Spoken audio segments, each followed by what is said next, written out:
Video truk oleng kembali viral di media sosial. Kali ini truk tersebut memakan korban. Bahkan detik-detik aksi membahayakan tersebut terekam oleh kamera sejumlah orang.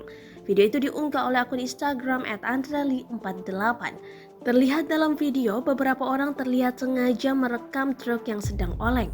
Hingga akhirnya salah satu truk oleng hilang kendali dan menyambar salah seorang yang ikut merekam.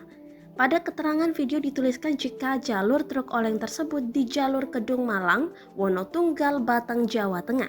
Setelah kejadian tersebut, korban langsung dibawa ke rumah sakit.